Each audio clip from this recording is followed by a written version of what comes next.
Ah, there we go. Let me get my camera down here a little bit more. Hey, everyone.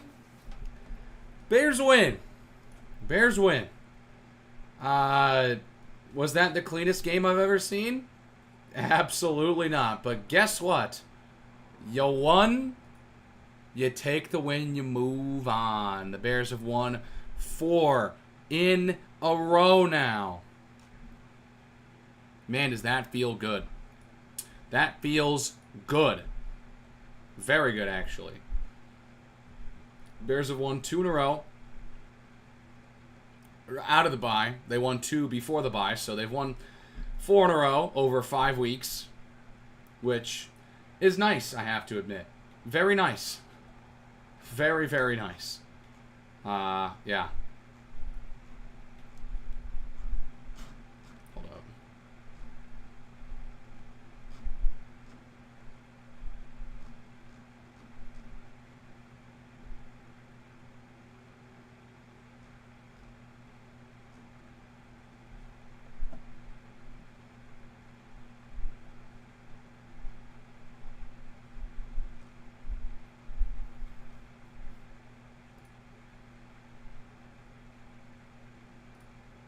All right.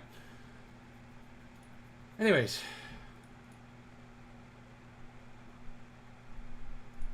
Let's talk about the game. Let's bring up the box score. Scoot over to the side a little bit. I don't know why I have this. Well, I don't know why this is so wide. So let's shrink this. It does not need to be this wide. There we go. All right, there's the box score. So, big takeaway right out the gate. Because I know this is what a lot of people are going to be talking about. Spencer Rattler versus Caleb Williams. Caleb Williams did not have a good game today. Like, that's just straight up not what happened. He did not have a good game today. Didn't throw for a touchdown. Threw a pick. Was not super efficient throwing the ball. 15 of 26, which is good for a 57 completion percentage, which is not good at all. Spencer Rattler, 20 of 32, which is 62. So it's not like they were super far up, but Spencer Rattler did have a better day in that department. He also threw for more yards, and he threw for 2 touchdowns. But, and the big but, Spencer Rattler turned the ball over 4 times. He was also sacked 4 times. He simultaneously kept the Saints in the game and put them out of it. That's just the bottom line. He threw 3 interceptions. He fumbled the ball. It should wipe away the fact that he threw for 2 touchdowns and over 200 yards. That's the thing. Caleb Williams did not have a good game. He did not. But he won. That's the thing. It's nice to see a quarterback playing for the Chicago Bears not have his best game, but still the team wins the football game. Because, let me tell you what, with Justin Fields at the helm, even when Justin Fields was playing at his best, they'd still lose. Like, Justin Fields, it really did feel like he needed to play a perfect game for them to win. Here, Caleb Williams did not have a good game. He was a bit more of a game manager. The biggest problem to his game that I need to critique, and I hope gets addressed in meetings this week, too much hero ball, man. You had some easy yards after you. The escapism was great, but you gotta just take the couple yards that you can get on a rush. Take an easy check down. I know you want the big play. I know you want the big shot. But in the NFL, if this game proves anything, that Saints team is not very good. And despite the fact that you're able to get away and extend plays, guys are just not as open as they are in college. So I hope that they can either tell him, hey, great that you get out of these sack opportunities. He was only sacked once in this game. Probably should have been sacked like 4 or 5 times. But you got to find a way to just not look at the allure of a deep play and just be able to fight for another down and get some positive yards. Especially if it's first or second down. That's just me, though. And I'm not, the head coach. I'm not on that coaching staff. But the passing offense was not there today. The running offense, though, did a great job. The running offense was the reason this team won today. 222 yards as a team. That's pretty good on 40 carries, 5.6 yards a carry for the team. Gotta say, I'm pretty impressed with that. DeAndre Swift, 6.5 a carry, 124 yards in the ground and a touchdown. Kyle Monungai, 81 yards, 6.2 per carry, and his first career touchdown. I really like what I saw from the rushing offense. If there's one takeaway positively, especially offensively, the rushing offense has done a complete 180 since the bye week, and that is absolutely awesome to see. That is so cool to see, and I'm very, very happy that that is the case.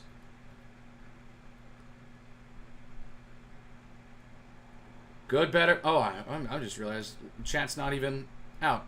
There we go. Good, better, best. Never let it rest. Till your good gets better and your better gets best. What's up, Odyssey Blue? How you doing? That's a big win for the Bears. No, wrong. They've won 4 in a row, guys. That's all we got. That's, at some point, all you can do, and you just got to be happy with the fact they've won 4 in a row. That's the thing. We can critique and we can complain about how the passing offense just was not there today. Well, the defense showed up and the running offense showed up. So, I don't know what you want me to say. They won the game by 2 scores. Should they have won by 3 or more? Yeah. But a win's a win. Doesn't matter how it happens. A win is a win. And so, I will not really be complaining too much. I'll have the nitpicks of, hey, Caleb Williams was playing a little too much hero ball in my opinion, and blah, blah, blah. But I still thought that he did enough. And frankly, here's the other thing. Caleb Williams didn't look good. He wasn't efficient. But again, didn't turn the ball over outside of the 1 pick, which compared to what the other quarterback did where he turned the ball over 4 times, that's why you win. That's why you win. You don't turn the ball over. Has one. That's the worst pick I've seen Caleb Williams throw in over a year.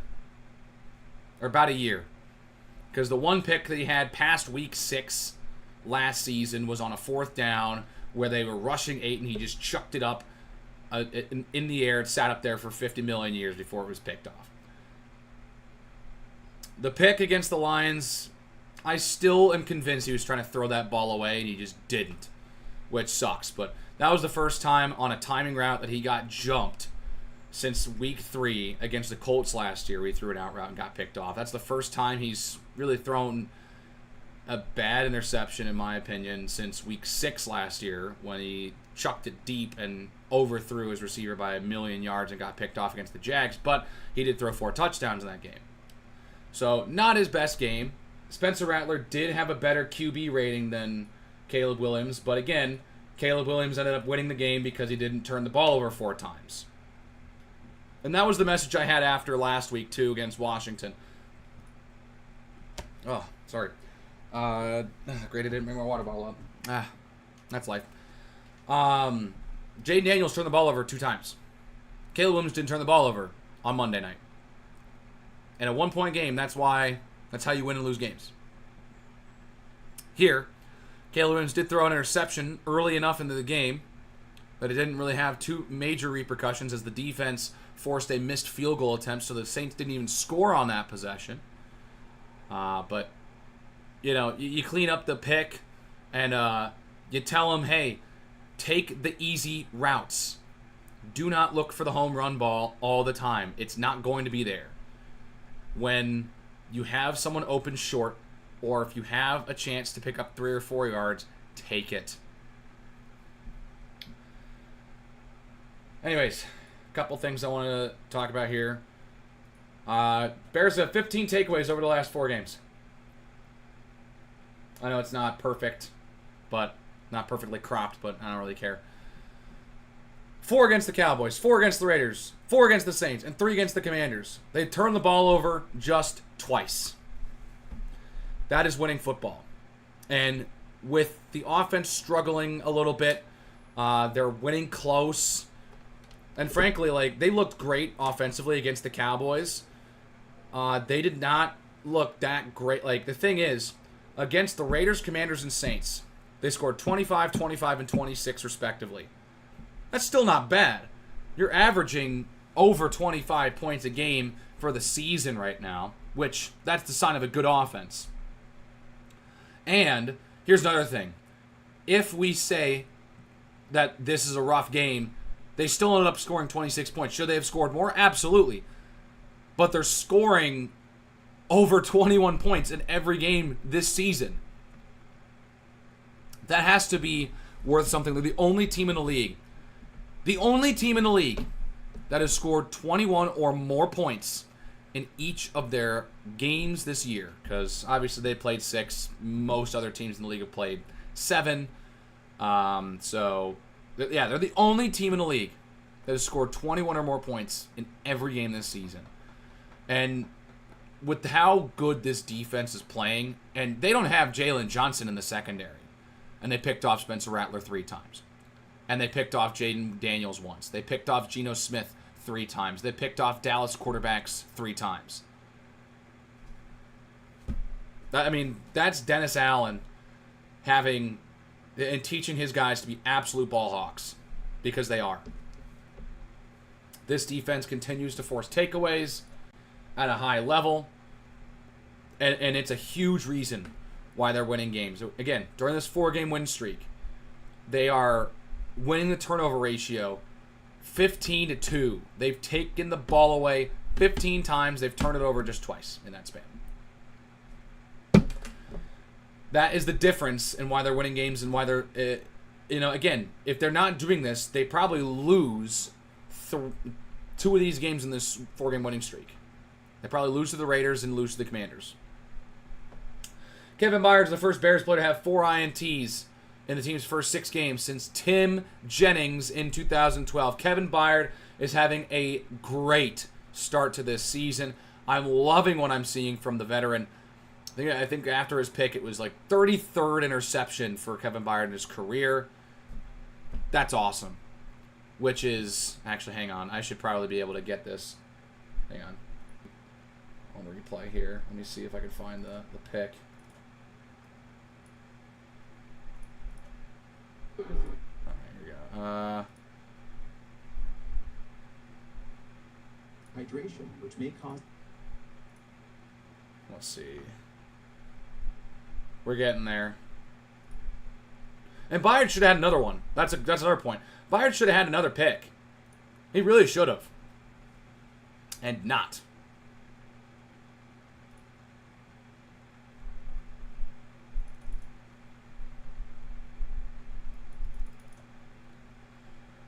Pardon me for taking a second. I'm looking for...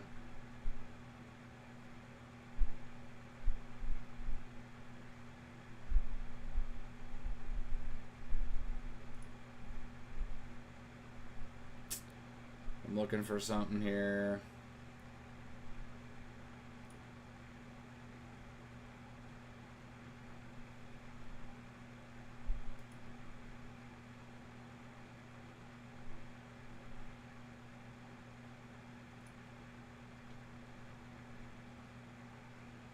No, that was in the third. It was in the third.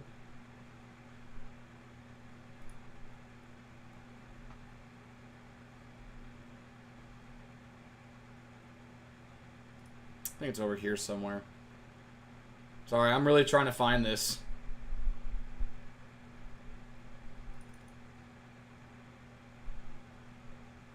I think this is it.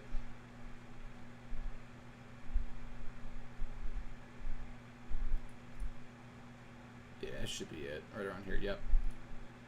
Alright, I think they went to commercial. They did.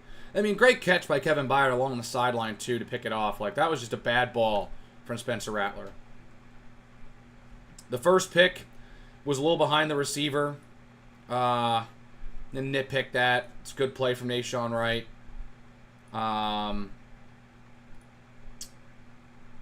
Let's see. I should be coming back here.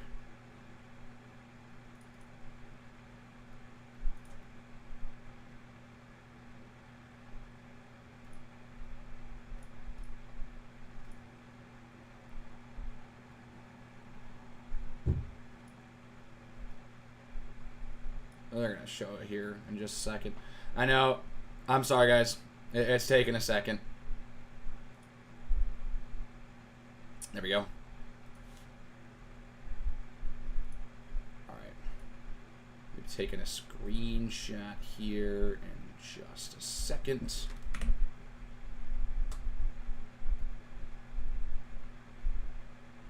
There we go. That's what I was looking for. I was looking for that right there. That's all I wanted. We're good. We're good. 2 seconds. 2 more seconds. Just hang in there. I really wanted to just talk about this.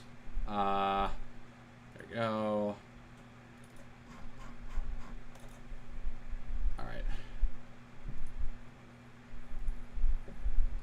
There you go. There it is.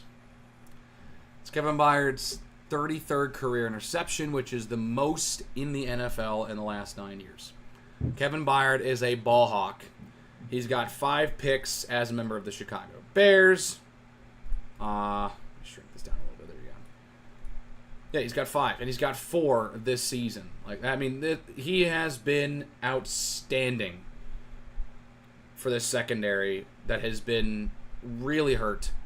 With Gordon out for the first 4 games, Johnson has been out pretty much all season. He played 1 half against Detroit, and that was it. Another guy on the defensive side of the ball. Tremaine Edmonds. 61 tackles through 6 games. 3 picks. Picked up a sack today as well. He had a sack and a pick. And he's got 4 pass defenses as well. It's been a great year for Tremaine Edmonds, especially with those first 4 games being without TJ Edwards. And he was the number 1 guy, the bona fide number 1 guy. He's being paid like a number 1 guy. I've kind of always looked at him as our second best linebacker behind TJ Edwards, but really at this point, they're kind of a 1-2 punch. Bears now lead the league in takeaways with 16. 15 in the last 4. The only one in the first 2 weeks was the pick 6 from Nashawn Wright against the Vikings. Yeah. I mean, seriously, this is crazy. And they had 4 sacks today. They had 4 sacks in this game.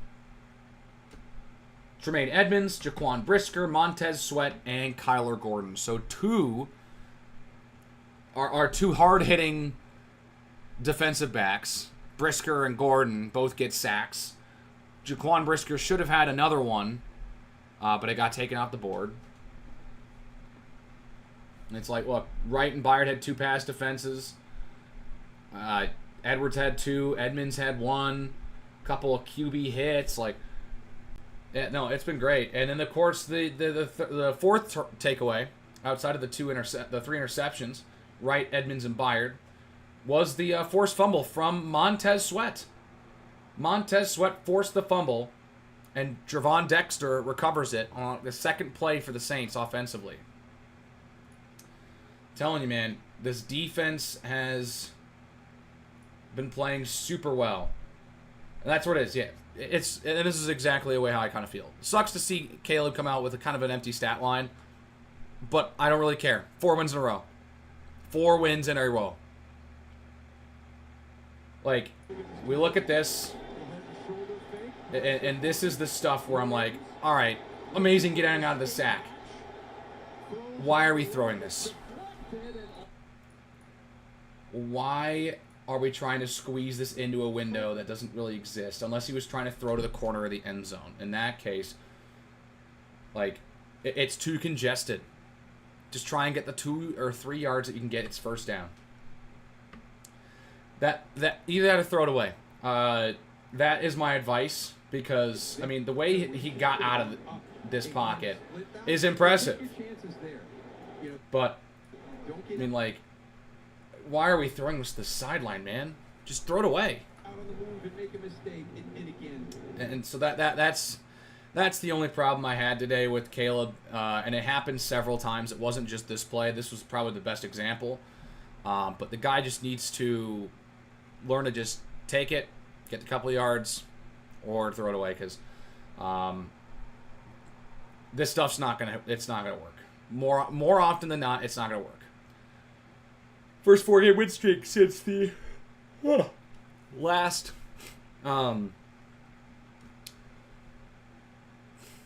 since the last 4 games of the 2018 season. Johnson effect, right? Ben Johnson effect. That's what he's saying here. Actually, I just realized my audio is wrong, so wrong source. I guess the Ben Johnson effect, right? I guess the Ben Johnson effect, right? Yeah. 11 interceptions. All year last year. They've got 11 in 2025. They are ball hawks. Here's what Ben Johnson, if you have not seen this is what Ben Johnson said about the passing game. Yeah, hard to say off the cuff. You just go off the numbers and like I said, we weren't efficient enough in the passing game. So we'll see why that was. He's honest. Weren't efficient enough. I'm pretty sure he preceded that.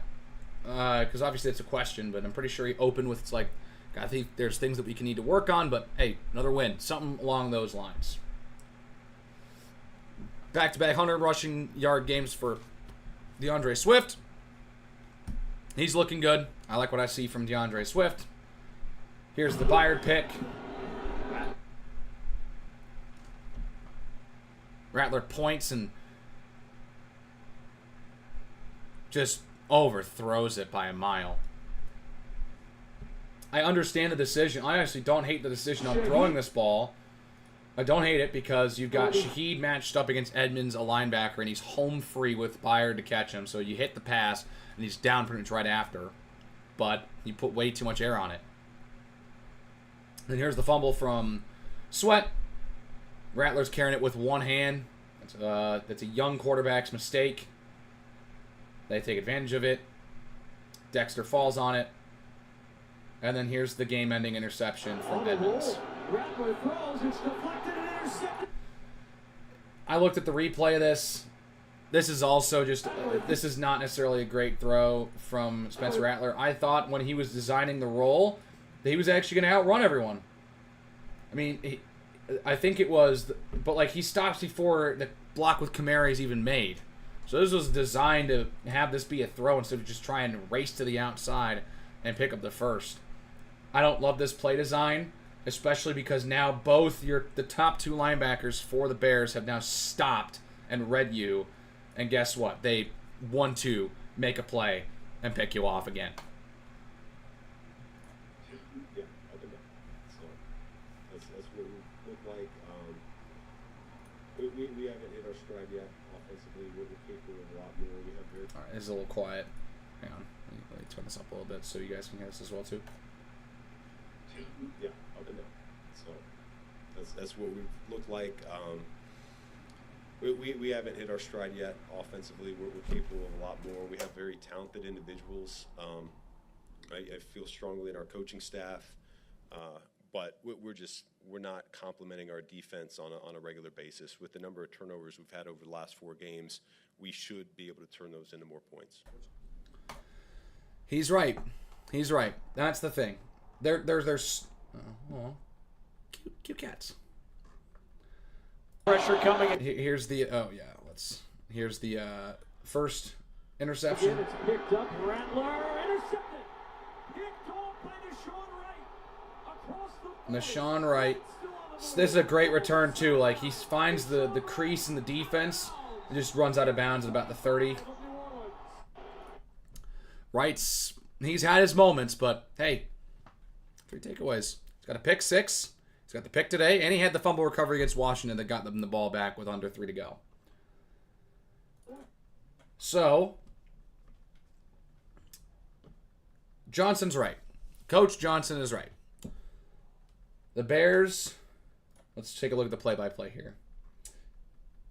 Fumble, turn it into a field goal. The problem is, they got this ball inside the New Orleans 30. Turn it into 3 points. It's not good. Interception, return for a touchdown. Great. That's what you should do when you take the ball away. And they got the ball inside New Orleans 25. That should be a touchdown, and it was. And then after an interception from Byard, it's a punt. It's a punt. And then the end of the game on the 4th interception. So they took 4 takeaways and turned it into 10 points. That should be more points, in my opinion.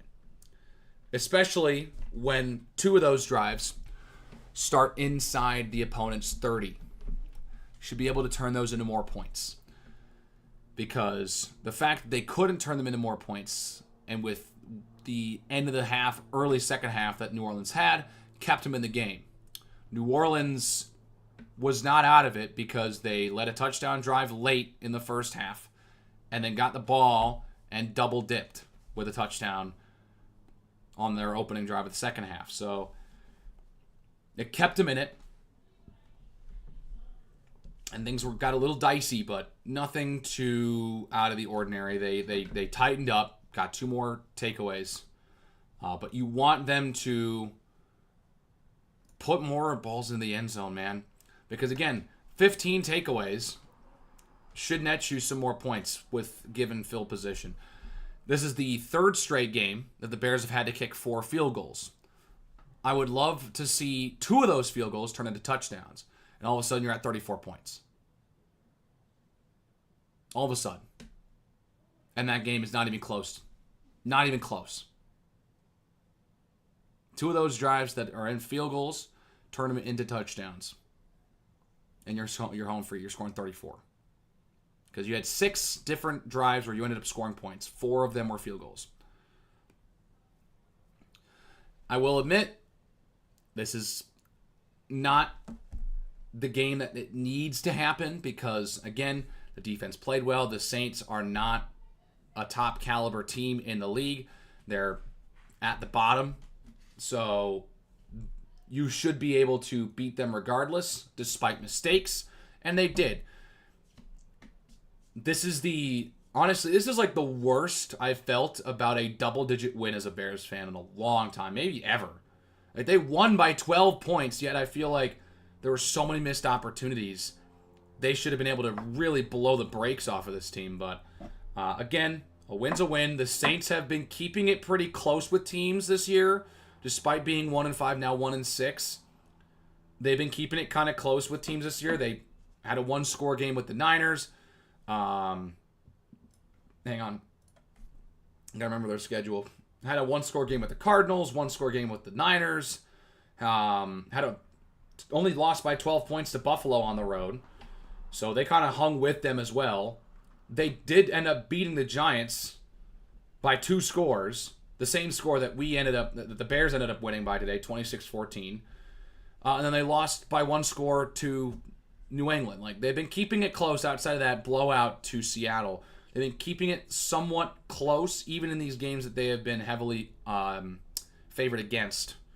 So they're a bit of a feisty team. I don't know how many wins they're going to get, but they're not letting teams blow the brakes off of them. So, I don't know.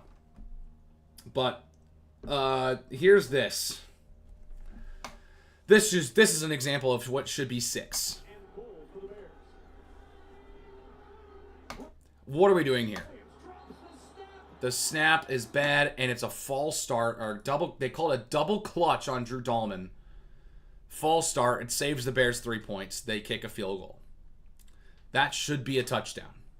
That should be a touchdown, and that is fundamentals as sloppy football. And again, if they're going to be sloppy, you want it to be against teams like New Orleans that you're predicted to beat, that you can beat despite mistakes. Because if they played a real team, and when I say real team, I mean like, teams that are 4-2, 5-1. If they played a division rival today, if they played Tampa Bay, if they played the Niners, probably if they had played some of these better teams in the league, that is brutal because they might even be losing this game at that point. So they're lucky that these mishaps and growing pains happened in a game where they won by multiple scores. That's the thing. So I'm not going to complain too much. A lot of things to work up on. But hey, got a win. Hello, my boy Javon. Get that ball. Get that ball.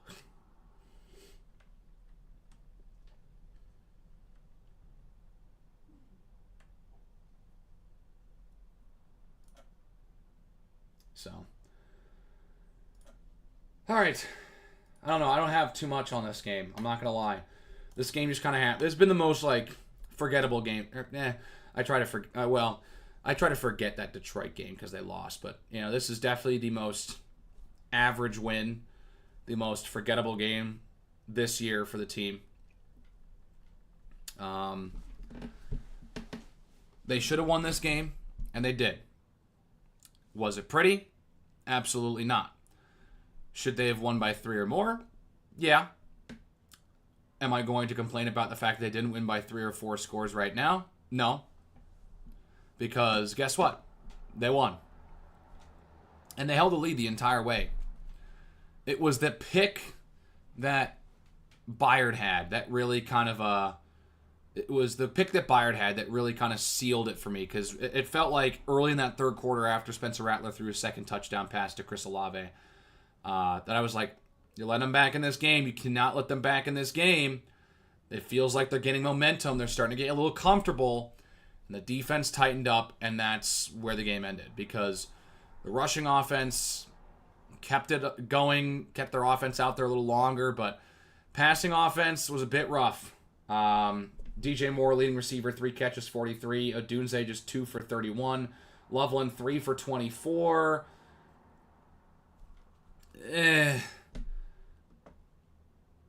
Honestly, similar to Saints Patriots. See, the thing is, Caleb did not have the numbers made. It May threw for 3 touchdown passes in that game. The margin was better for Chicago, but you know, I say the margin is better for the Chicago in this game than it was for New England against the Saints because of the way the defense played. The way that defense played is the reason why this game was a 2-score game and not a 1-score game. Yeah. I mean, it was a very lackluster fourth quarter. They took their foot off the gas pedal. I mean, they had a great second quarter, 17 points. 3 points. And again, they scored in every quarter in this game, but they did only score a field goal in 3 of those. But, you know, here's the thing. Both teams scored 2 touchdowns. Where's the margin of victory? 4 field goal drives. But they kind of kept it interesting, even though both games enough to keep watching, but just that, the Saints. Yeah, it's the Saints. They should have won this game comfortably. I'd say they won it comfortably, but not for the reasons that you would want them to win comfortably, right? They won this thing comfortably by 2 scores. You'd want them to win probably by more, considering how well the defense played. But again, I've said it so many times, not going to panic. Why would I panic after a win? They've won 4 in a row. They're 4-2. They're going to go play Baltimore next week. Lamar Jackson's going to come back. They play well, very well when Lamar Jackson plays. If Lamar Jackson somehow does not play, that's a gift-wrapped win for Chicago because their defense is battered and their I forget exactly where I saw this. I think I saw the Ravens are literally averaging under 7 points a game without Lamar Jackson this season. Yeah, in like the 2 games that they've played without Lamar Jackson, 10 points and 6 points. No, 10 points and 3 points. They've scored 13 points across 2 games without Lamar Jackson. There's a reason the guy's constantly in MVP discussions. Because that's it. Depending after when it takes a terrible game like the Monday Night Football or that, the Jets-Broncos game, if I'm a Broncos fan, I'm like, got 9 sacks, but that defense won that game. That's a little alarming, but I'm not panicking yet. When you win by 2 scores, you kind of have to quell the criticism. And any criticism after a 2-score win kind of almost becomes nitpicking a little bit, even though there is some sort of criticism and conversation to be had about a poor game from the passing attack. But on the contrary, everything else for the team played well. The passing offense was not there for the Bears, but running offense was, and the defense was there. So it's like one major area wasn't good, but the other two major areas of the team were. And then special teams did their job. 4 field goals from Jake Moody, all in pretty, makeable field goal range. Let's see. Yeah, 4 for 4. The long was 39. He only had he didn't have to kick from 40 plus. So, yeah. Jake Moody did his job. But I would love to see, after 3 straight weeks of kicking 4 field goals, I'd love to see this team only have to kick 1. Yeah, it's a 2-score win in the NFL. There's a reason a team being more than 2-score favorites is something that never happens, and when it does, it usually doesn't cover. I mean, look at that Bills-Saints game. That line was, I remember that line was like 14.5 points. So I'm like, yeah, they're projected to win by 2 touchdowns. That sounds right. And they only won by 11.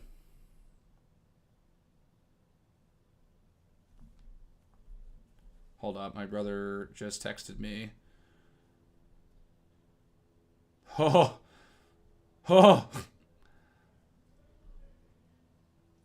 Ooh. He's updating me on some scores at the half. Just looking up. Ooh. Chargers are getting mollywopped by the Colts. Giants up 13-0 on the Broncos at half. Packers losing 13-3. Cowboys beating the Commanders 20-8. Here's the thing. With the Bears, they're winning games, and there are people still complaining because they're not winning the way they want them to win. I say, just celebrate the fact that they've won 4 in a row. That's it. That they haven't won 4 in a row in season in literally 7 years. It's been almost 7 years since the Bears won 4 games in a row in the regular season. I think we need 4 games in the same season, because if I'm correct, there has been like a 4-game winning streak in between seasons. I'm trying to think. Yeah, because they won their last game of the 2019 season against the Vikings, and then won their first 3 again in 2020. But like first in season 4-game winning streak in about 7 years. So there's only so much that you can criticize. There's only so much that you can nitpick and be upset about.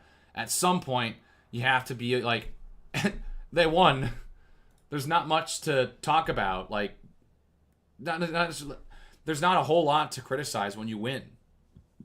You can have your nitpicks and some criticisms and see what the team needs to improve to get better.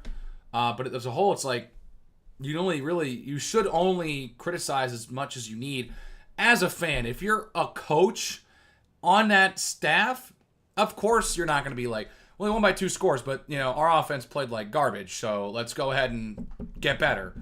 You take the win, we move on, but, yeah, we're far from where they can play. And I think that lots of Bears fans can see it. They can see the fact that, hey, they're not at their full potential. They haven't reached their full potential, man. They can play so much better. If you extrapolate, you can look at solid unit, yeah. To end that year, beating Green Bay at Green Bay, probably did a lot for that offseason for the team. To not go into the offseason losing 11 straight. And to beat your biggest rival in their building. It does not matter how it happens. A win is a win. And that's the thing I like to... I see a lot. For a lot of people, it's not just about winning. It's how you win. That really only applies to college football, in my opinion. Or at least that's the way that I think about it, because how you win in college football actually matters with the AP poll, and that's how people, interpret it. In this scenario, it's like, doesn't matter how you win. The Chiefs won 15 games last season. A lot of them were 1-score games. They were not a very, very pretty football team to watch. They won 15 games. At some point, it's like, doesn't matter how you get it done. If you continuously get it done, there's what is there to complain about? So they're up to 4. They're going to go for 5 next week. Yeah. I don't know. You had a 4-game win streak after starting the season 0-2. That's the important part to me as well. Yeah, margin of victory is like a tiebreaker. Yeah, you're right. Margin of victory does not matter in the NFL.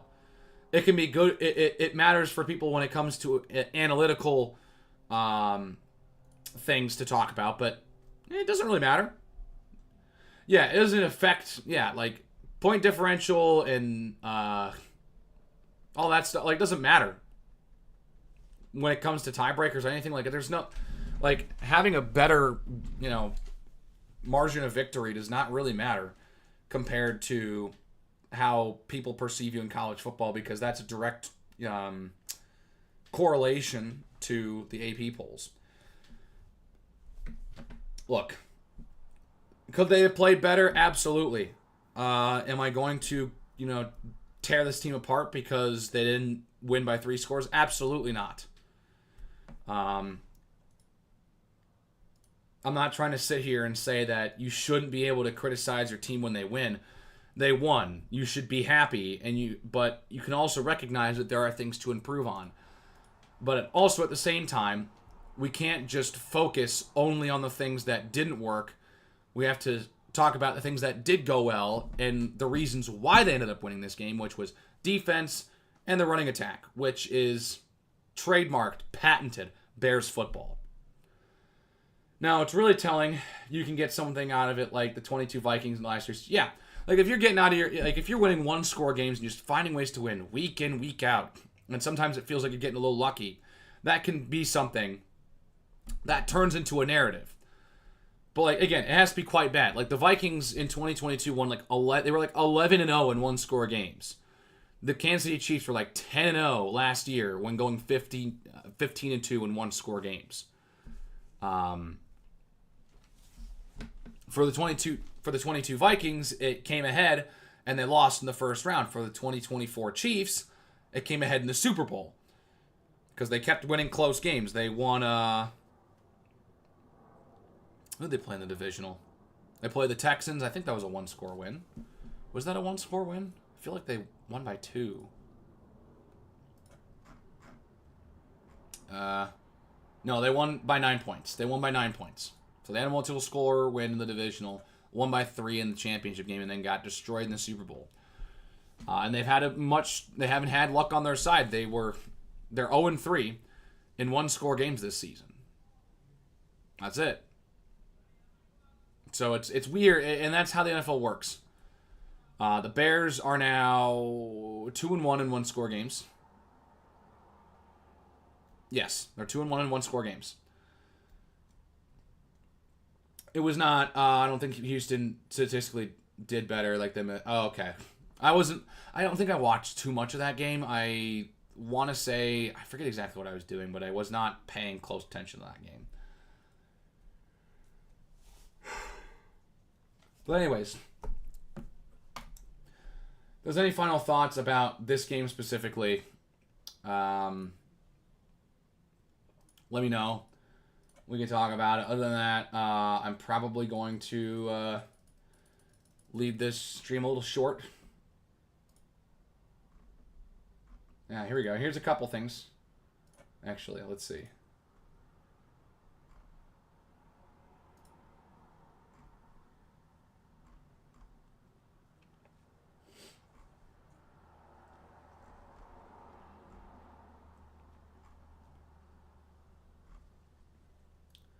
Let's see.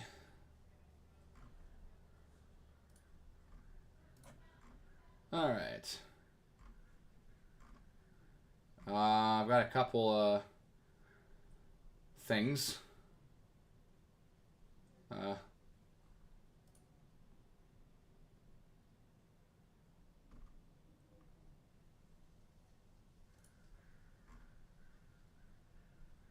One second.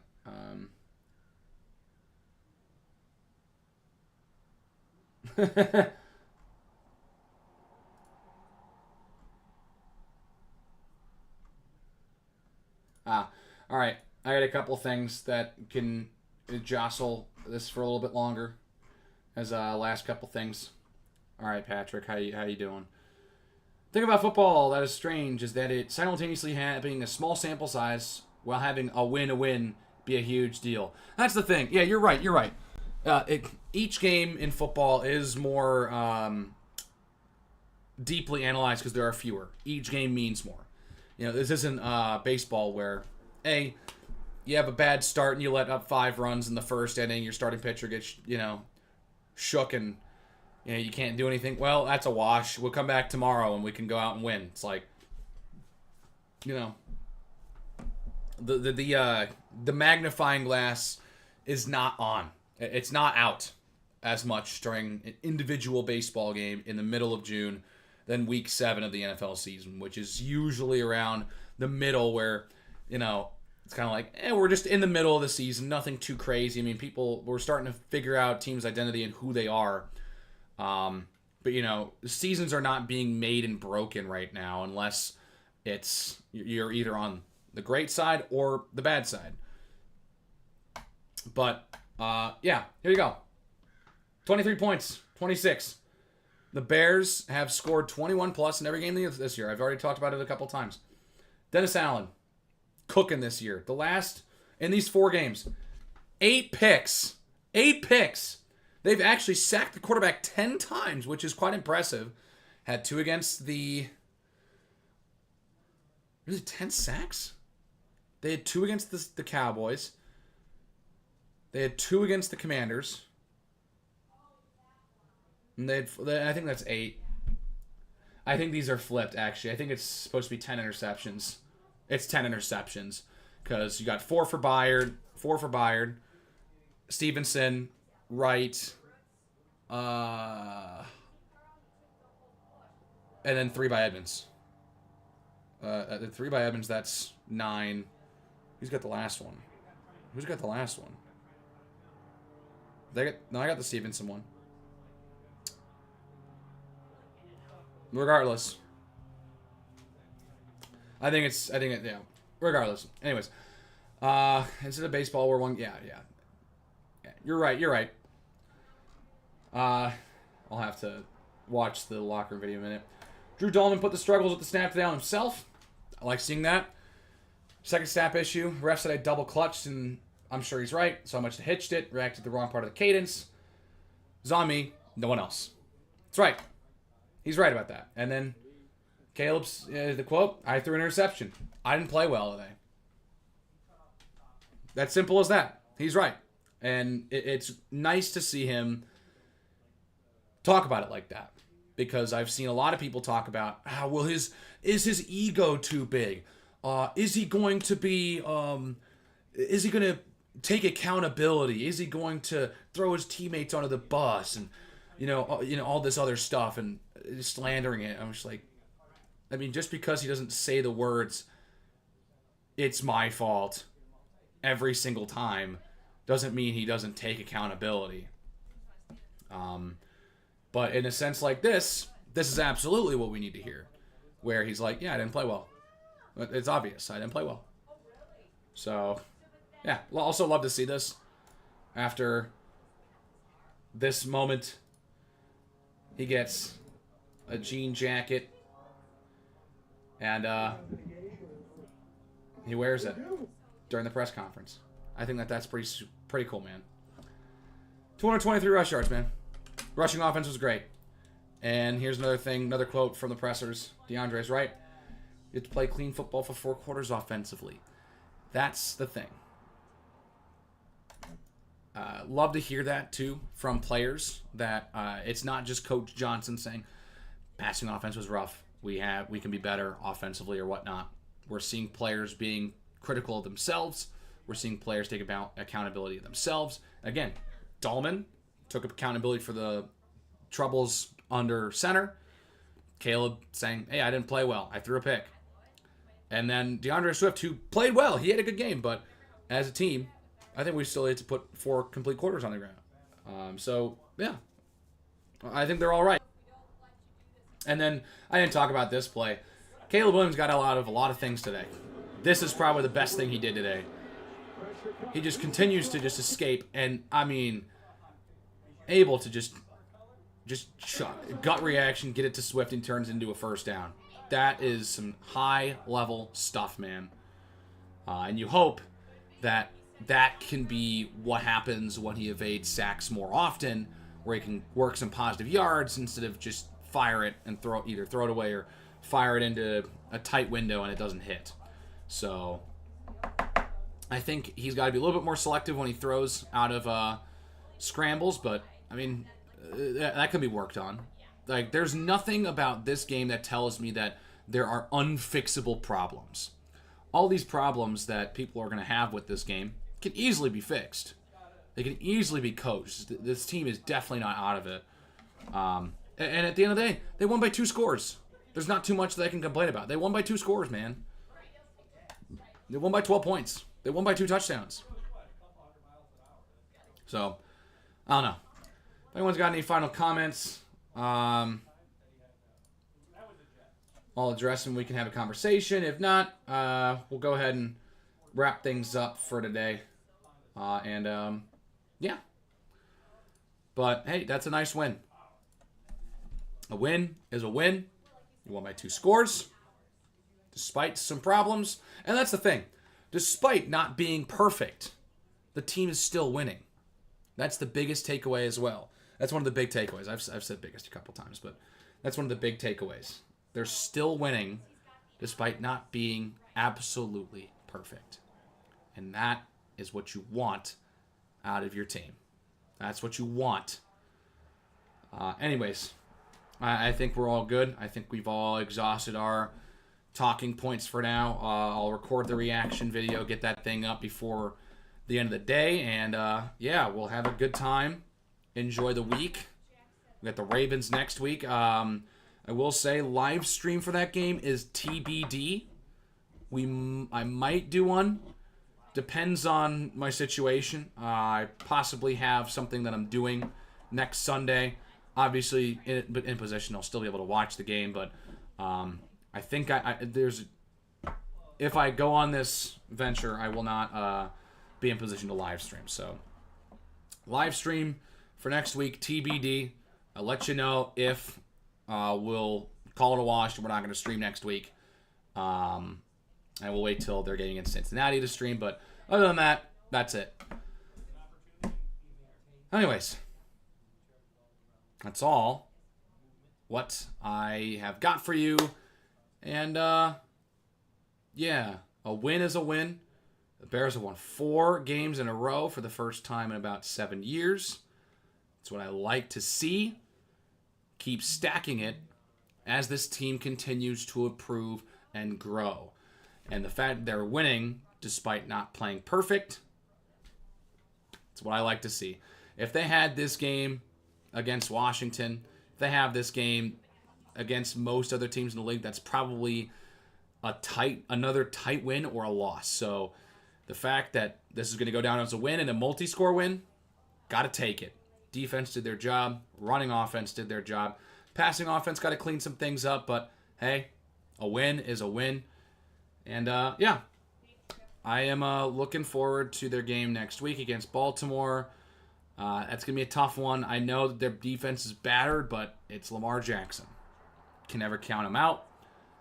We'll see if, I don't know. I just, there's nothing about what the Ravens can be, and I know their potential, and I know how good they can be. They're a well-coached team. So I can see them losing that game, absolutely, even if it's by 1 score or whatever. So, anyways, enough of me rambling on. But, yeah, that's it. Bears win 26-14. They've won 4 in a row. I'm happy. This feels great. Yeah, we'll see what they do next week against Baltimore. If they can make it 5 in a row, man, that would be crazy. I believe the last time they won 5 in a row was also 2018, and that would be correct. They won 5 in a row from week 8 to week 12. Yeah, week 8, 9, 10, 11, and 12, with 3 of those games coming against divisional opponents. So we'll see what they can do against the Ravens, try to get to 5 wins in a row. That's it for me. I will get out of here, let you go on with your day. happy Sunday. Happy Bears win victory Sunday. Enjoy the rest of your football Sunday. And maybe go outside and do something else. Get away from football for a little bit. Go enjoy the sun if it's, if the weather's nice around you, go out there, soak in some rays. If the weather's not good, I'm sorry, but there's football on that you can watch. Anyways, I have to get out of here, and I will talk to you all